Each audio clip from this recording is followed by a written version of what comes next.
Eu quero que você repita comigo o texto de 2 Timóteo, capítulo 1, verso 7, que é o texto base da nossa série de mensagens sobre medo. Vamos ler juntos esse texto? No 3, vamos lá? 1, 2, 3. Pois Deus não nos deu um espírito de covardia, mas de poder, de amor e de equilíbrio. Pois Deus não nos deu um espírito de covardia, mas de poder, de amor e de equilíbrio. Nós estamos nessa quarta semana falando sobre medo. E hoje o título da minha mensagem é Ninguém Aqui. Existem alguns medos que a gente confessa em voz alta.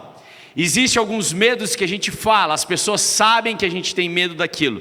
Mas existem alguns medos que a gente não tem coragem nem mesmo de falar para nós mesmos.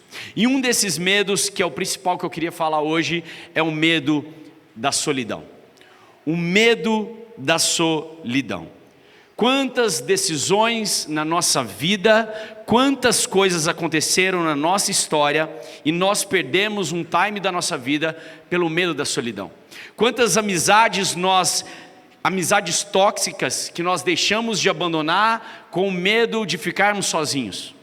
Quantos relacionamentos nós sustentamos durante muito tempo com medo de ficarmos sozinhos.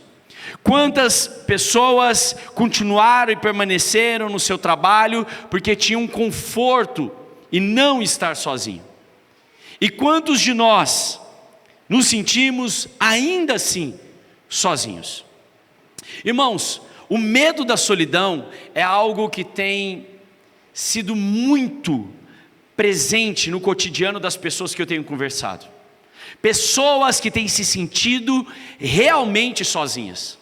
Pessoas que realmente têm vivido um contexto de solidão muito grande na sua vida. Entenda, eu já disse isso aqui na casa, há uma grande diferença entre solidão e solitude.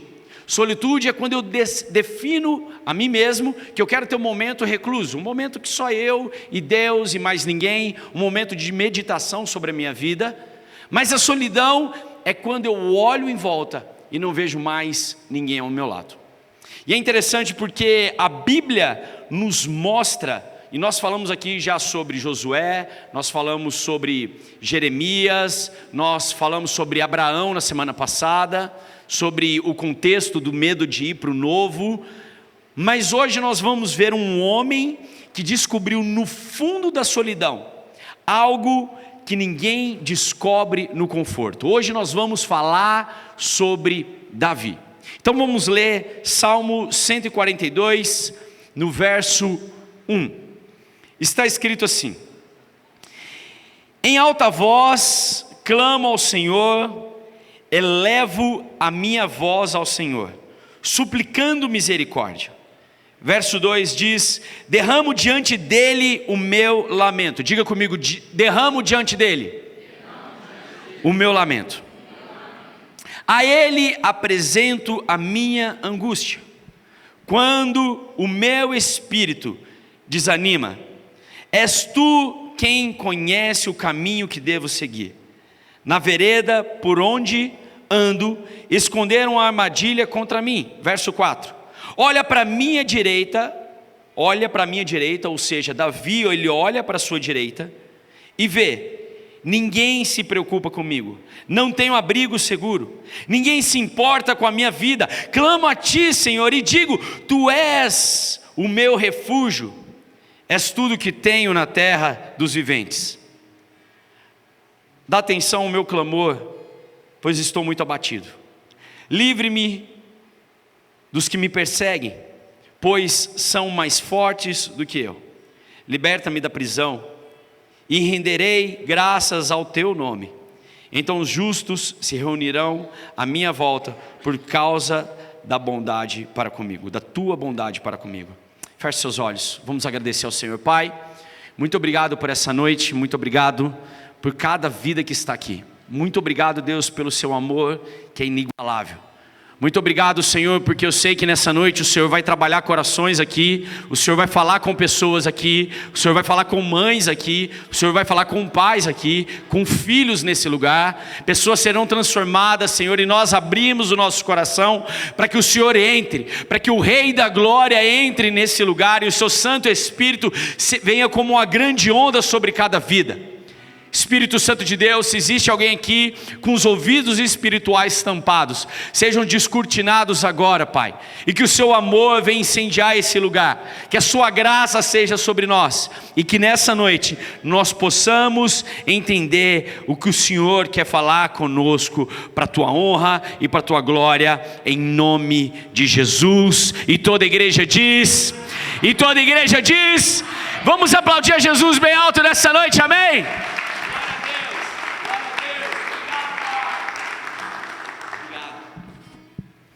Irmãos, compreenda uma coisa, o contexto em que Davi escreve esse texto. Davi, filho de Jessé, foi ungido quando pequeno pelo profeta Samuel, e inclusive eu quero abrir um grande parênteses aqui. Se você quer conhecer um pouquinho mais sobre a história de Davi, na Prime Video tem uma série maravilhosa que chama Casa de Davi. É assim, assisti, está na 2ª temporada. Incentivo toda a igreja a assistir, que é um contexto muito bíblico e muito real de tudo que está nas Escrituras. Mas voltando para a nossa história, Davi havia acabado de ser ungido como rei, e ele espera em torno de 13 anos para assumir o seu reinado. Mas aqui Davi, nessa história, ele está fugindo de Saul, um rei maluco, um cara que estava louco para matar ele. E de repente Davi se encontra em cavernas. Uma das cavernas onde Davi se escondia é conhecida como Caverna de Adulão. Davi estava se escondendo e foragindo, por mais que ele tivesse amigos, por mais que ele tivesse um povo que gritava e bradava o seu nome, dizendo que Davi havia matado mais de 10.000 homens, Davi estava passando pela pior fase da sua história. Davi estava passando pela fase da solidão. E é interessante porque a pior solidão da vida dele, que Davi, ele pode escrever, está exatamente nesse salmo. Eu quero que você acompanhe comigo um texto que Charles Spurgeon, ele diz, acompanhe comigo: as cavernas de Davi se tornaram mais sagradas do que os palácios, pois ali ele aprendeu lições sobre Deus, que nenhum trono jamais poderia ensinar.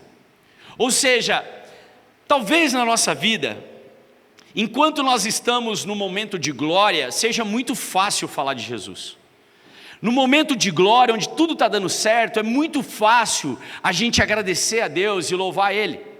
Mas talvez no momento de caverna, no momento de tristeza, no momento de angústia, muitos de nós nos encontramos em uma solidão tão profunda que não conseguimos nem ao menos falar com Deus. É uma cena muito verdadeira de uma vida adulta. Se você ainda não passou por esse momento de solidão, meu irmão, glória a Deus pela sua vida. Mas se você já passou por esse momento, onde você olha e tudo ao seu lado, você está sozinho, eu compreendo o que você está passando, ou por aquilo que você já passou. Existe uma cena que não é nada engraçada, mas acontece sempre. Eu lembro que quando eu era pequeno, meus aniversários de criança, tinha sempre muitos amigos à minha volta, né? Tinha um chapeuzinho, aquele chapeuzinho que a mãe colocava um elástico, que a gente odiava, ficava prendendo, linguinha de sogra. Eu acho que hoje em dia nem tem isso mais. Mas tinha um monte de coisa, sempre muitos amigos, bolo, e tinha aquela bexiga gigante que a gente explodia e caía mais farinha na cabeça da gente do que bala, e todo mundo se divertia.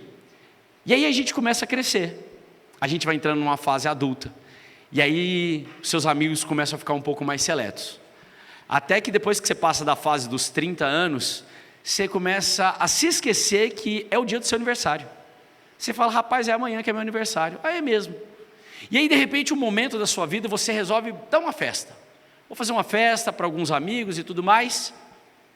E chega um dia que você convida algumas pessoas para estarem do seu lado e as pessoas não vão. E você pode contar poucos amigos na sua vida. Talvez amigos que caibam na palma de uma mão. E esse momento é um momento que muitos de nós não imaginávamos que chegaríamos. E antes de falar com Deus sobre essa solidão, e eu quero chamar a sua atenção para isso, nós vamos falar sobre o nosso primeiro tópico. Antes de você falar para Deus sobre a solidão, você precisa olhar para a direita. Repita comigo, olhar para a direita. É interessante porque no Salmo 142, no verso 4, Davi escreve o seguinte: olho para a direita e vejo, ninguém se preocupa comigo, não tenho abrigo, ninguém se importa com a minha vida. Por que a destra, olhar à direita, a destra, é algo tão importante para o povo judeu, e é algo que é citado várias vezes na Bíblia? Quando você vê Tiago e João caminhando junto com Jesus, filhos de Zebedeu, a mãe de Tiago e João chega para Jesus e fala assim: Senhor, permita que um meu filho esteja à sua direita e outro à sua esquerda no teu reino.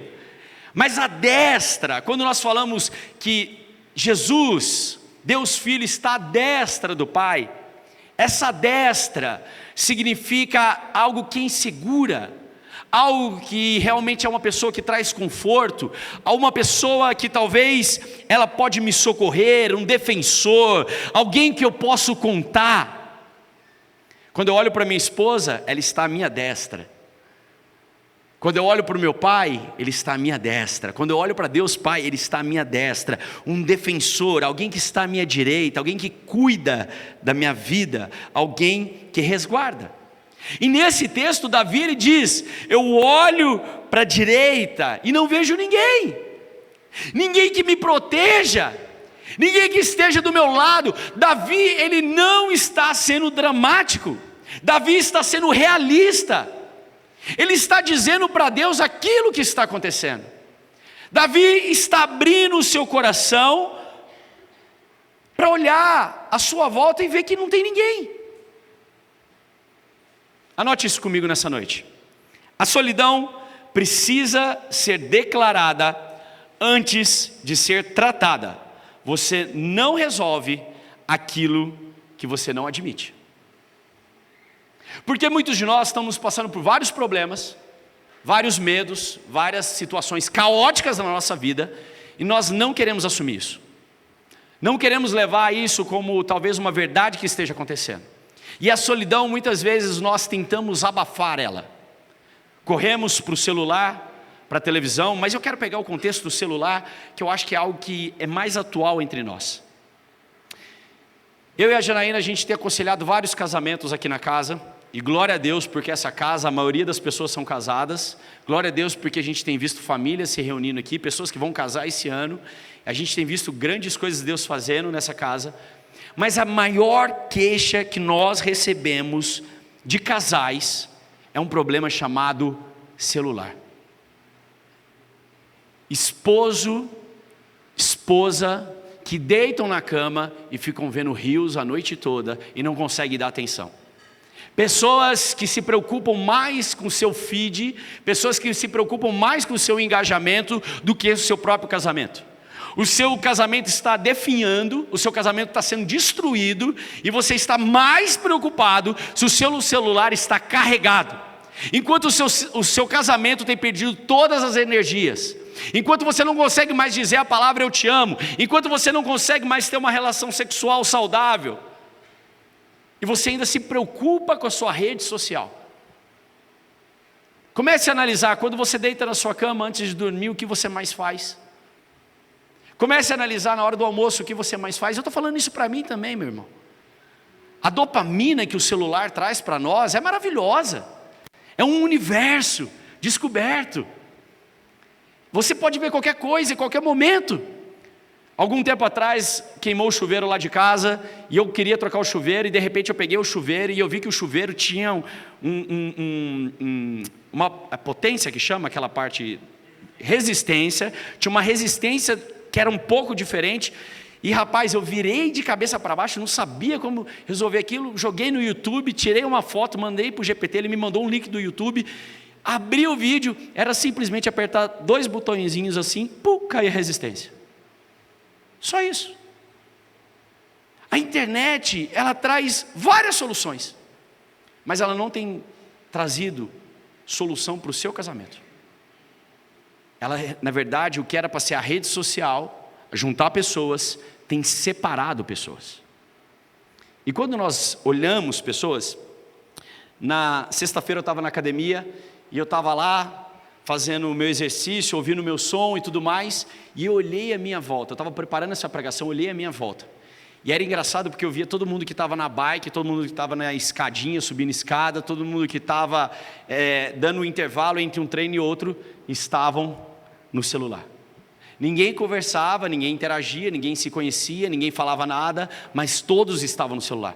Como um grande episódio de Black Mirror, onde todo mundo está vivendo o caos. E parece que está tudo bem. Mas a gente está vivendo um momento de solidão. Para analisar. É só você e seu celular, e mais ninguém. Você não tem amigos, você não tem com quem desabafar, você não consegue abrir o seu coração. Sabe uma realidade que as estatísticas mostram? Pessoas abrindo o seu coração para chats, GPT, Cloud e outros mais, abrindo o seu coração, fazendo uma terapia de chat, para ver se melhora essa angústia. Enquanto nós esquecemos o confessai-vos uns aos outros que a Bíblia nos fala, abrir o nosso coração para o próximo. Eu quero te convidar, olha para quem está do seu lado e fala assim para ele: meu irmão, vai, olha para quem está do seu lado, fala para ele: meu irmão, conta comigo, a hora que você precisar, eu estarei aqui. Glória a Deus, glória a Jesus por isso. Qualquer coisa nós fazemos para não admitir aquilo que Davi admitiu sobre a sua vida, que ninguém se importava e que ele estava sozinho. Nós queremos maquiar isso na nossa vida. Acompanhe comigo, abra sua Bíblia em Eclesiastes capítulo 4, verso 9. Eclesiastes 4, 9, já está um pouquinho por final da Bíblia. Abra comigo em Eclesiastes capítulo 9, veja o que o apóstolo Paulo nos diz nesse texto. O quanto é importante estarmos um do lado dos outros, o quanto a companhia de alguém é tão importante. Perdão, Eclesiastes, no meio da palavra, gente, um pouquinho para frente de Salmo, perdão. Eclesiastes, o livro de Eclesiastes está depois de Salmo. Acompanhe comigo, capítulo 4, verso 9. Olha esse texto, quão profundo é. Eclesiastes 4, 9. Nós vamos ler o versículo 9 e versículo 10. É melhor ter a companhia do que estar sozinho, porque maior é a recompensa do trabalho de duas pessoas. Se uma cair, o amigo pode ajudá-lo a levantar-se, mas pobre o homem que cai e não tem quem o ajude a levantar-se. Eu disse aqui o apóstolo Paulo, mas quem escreve esse texto supostamente é Salomão, um homem de grande sabedoria, e olha o que ele nos diz. Quão bom é a gente ter alguém do lado, porque se um cair, o outro estende a mão. Irmão, vamos junto, vamos caminhar, vamos para cima, vamos fazer algo diferente. Essa semana eu tive o prazer de visitar algumas casas e orar com alguns irmãos, e como é importante eu saber que tem pessoas passando por dificuldade, e eu posso estar lá no momento de necessidade, para te dizer: meu irmão, eu estou aqui para te ajudar. Quantos estão entendendo essa mensagem, amém? A solidão, ela não precisa ser algo na sua vida. Se você optar hoje, você pode declarar isso a Deus: Senhor, eu me sinto sozinho, envie alguém para andar do meu lado.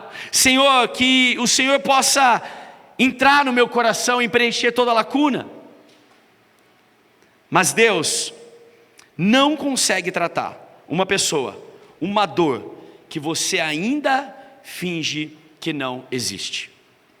Vamos ver um paralelo. Jesus no Getsemane, lá no texto de Mateus capítulo 26, Mateus 26, 40, abra comigo sua Bíblia, Mateus 26, 40, agora percorra sua Bíblia até o Novo Testamento, Mateus 26, 40, como nós ilustramos esse texto? Jesus estava no momento final ali ele já havia feito a Santa Ceia, e de repente Jesus, ele resolve subir ao Getsemane, e ele leva ali com ele alguns discípulos, Pedro, Tiago e João, e são os discípulos mais próximos dele, e ele diz para aqueles discípulos: olha, fiquem comigo e vigiem, espere por um minuto aqui, eu vou falar com meu pai e daqui a pouco eu volto, preste atenção aqui em mim por favor. E olha o que acontece, Jesus voltou aos seus discípulos e os encontrou o quê? Encontrou eles o quê? Dormindo. E olha o que Jesus diz: vocês não puderam vigiar comigo nem por uma hora.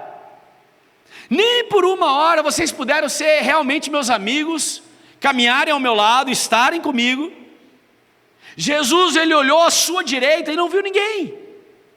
É essa direita que nós estamos falando, de melhores amigos, pessoas para caminharem juntas. O próprio Jesus, Cristo, acompanhe comigo, olha esse texto. Cristo não pregou sobre solidão de fora para dentro, ele viveu por dentro essa realidade. Jesus, ele viveu essa angústia de dentro. Ele viu o que era estar sozinho, o que era o sentimento do abandono, quando Pedro o nega, quando eles fogem.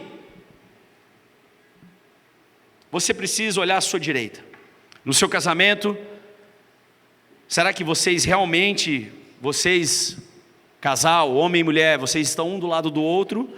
Ou será que vocês estão apenas dividindo casa, dividindo contas?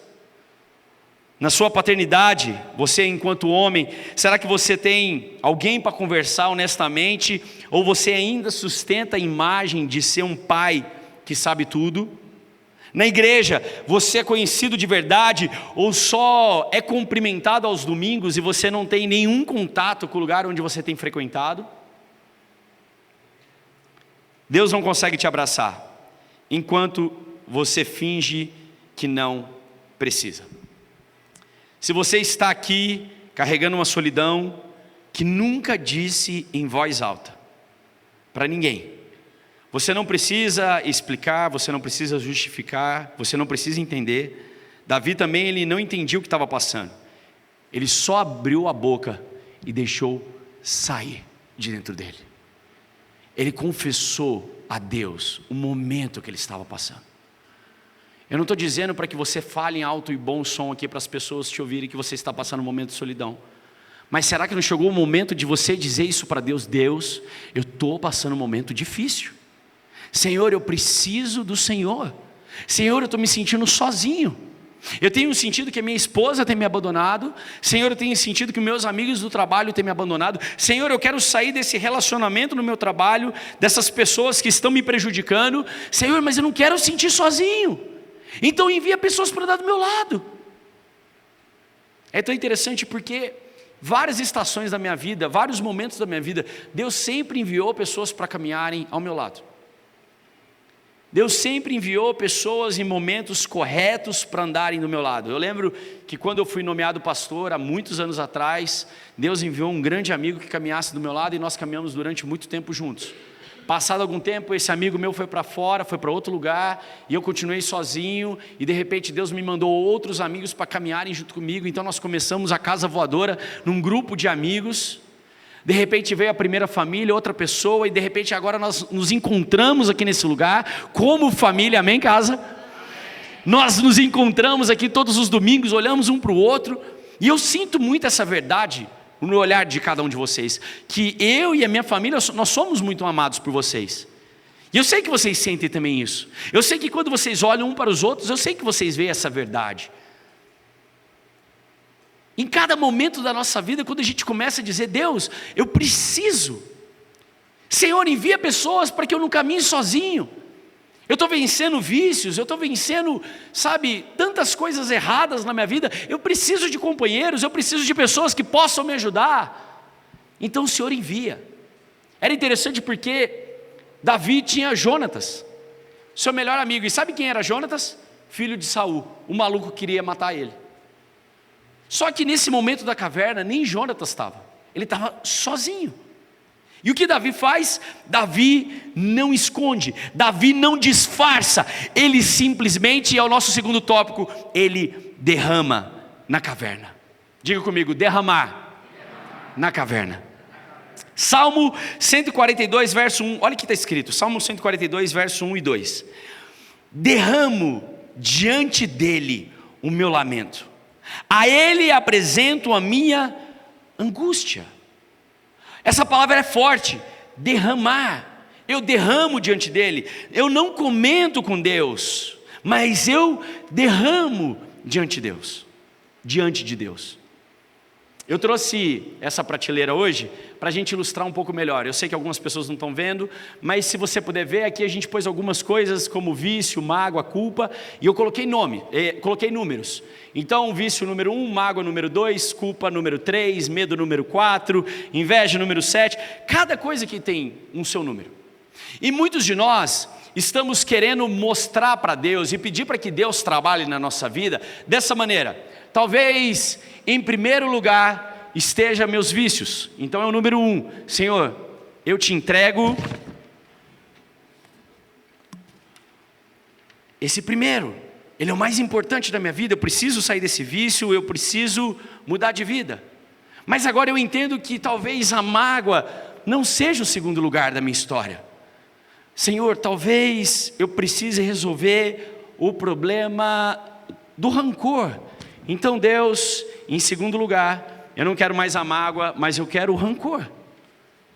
E aí a gente quer numerar aquilo que a gente vai entregar para Deus. Nós queremos ser detalhistas e falamos, Senhor, agora a gente entrega o rancor.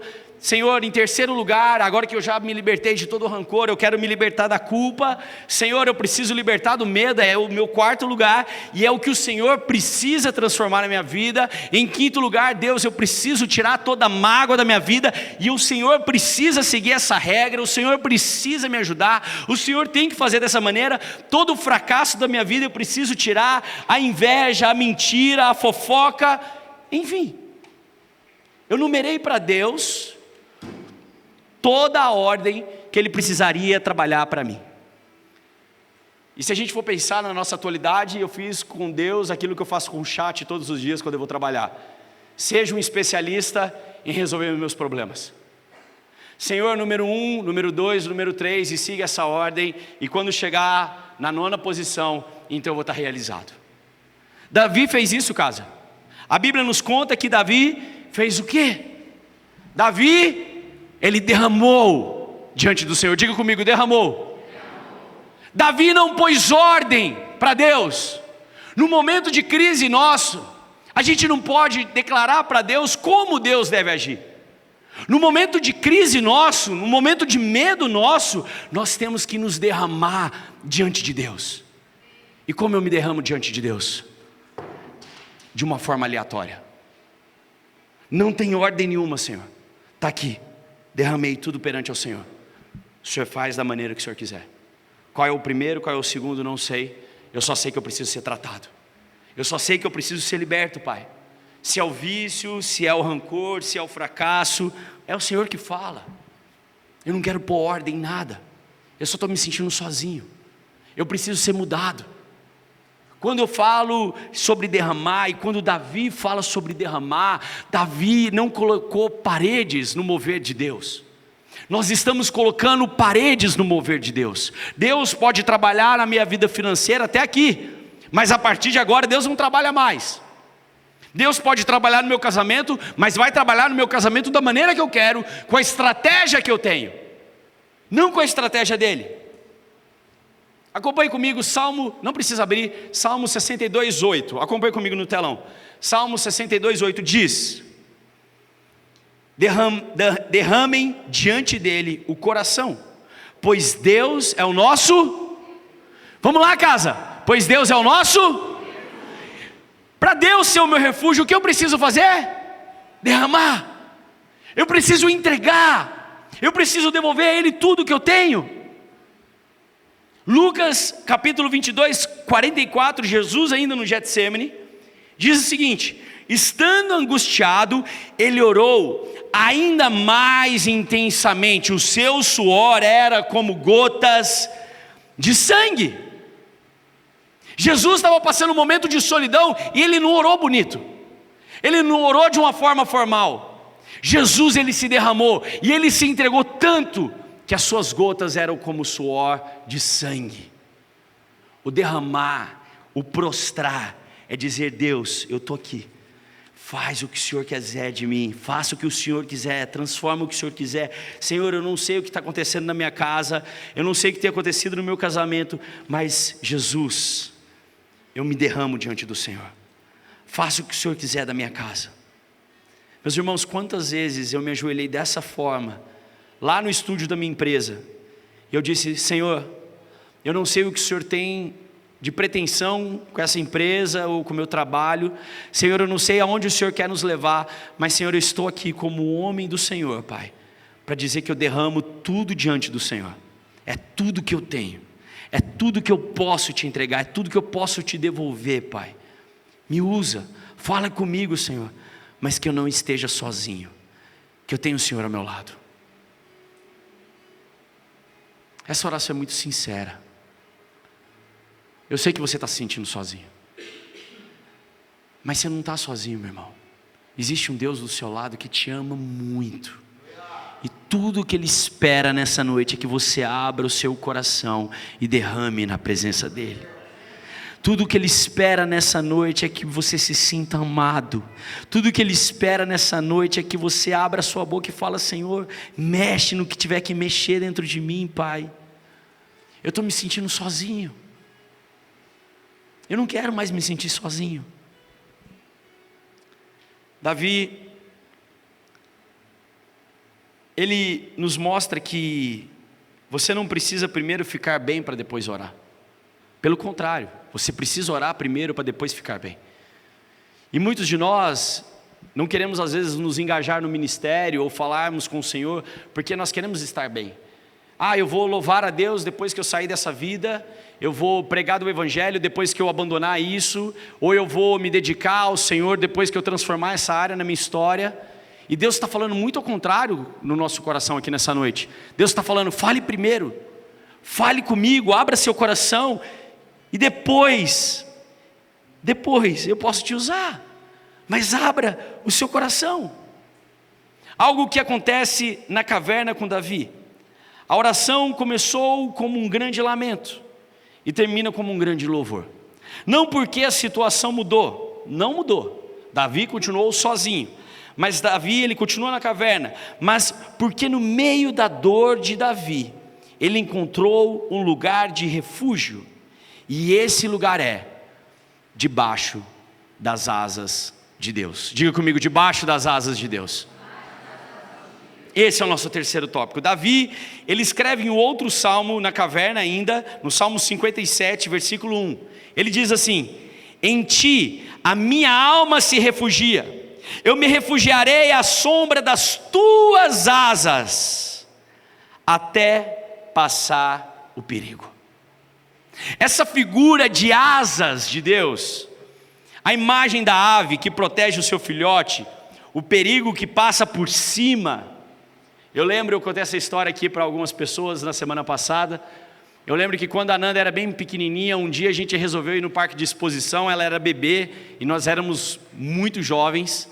E eu lembro que a Nanda pequenininha no colo, e a gente estava lá, todo mundo da igreja, conversando, dando risada, e começou uma briga do nada, e cadeiras começaram a voar. E a primeira intenção que eu tive foi pegar a Nanda, abraçar ela, e eu fiquei nessa posição, protegendo a minha filha. Eu senti as cadeiras voando, o pessoal se empurrando, e eu protegia ela o tempo todo, porque eu não queria deixar que nada pudesse atacar ela. Eu estava ali me entregando, se fosse preciso eu apanharia, eu levaria soco, seja lá o que for, mas eu estava protegendo. Da mesma forma, Davi consegue descrever que ele acha refúgio debaixo das asas de Deus. Existe um Pai que te protege, mesmo ao perigo, mesmo em meio às lutas, mesmo em meio à solidão. Ele está cobrindo você com as asas dele, essa asa que é o seu refúgio. Esse é um Pai bom que nos protege. Esse é um Pai bom que não nos isenta de problemas, mas nos protege. No mundo tereis aflições, mas coragem, pois eu venci o mundo. Assim diz Jesus. Nós teremos aflições desse mundo, nós sentiremos sozinhos, mas existe um Deus que me protege.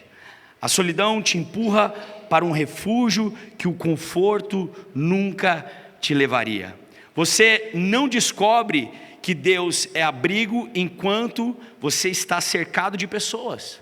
Mas quando você está sozinho, você descobre que Ele sim é o seu refúgio. A caverna não é o lugar onde Deus te abandona, é onde você descobre que Deus sempre foi o seu abrigo. E olha, como Davi descreve no Salmo 57, versículo 7 ao 8, o meu coração está firme, cantarei louvores, despertarei a alva. O nosso louvor a Deus.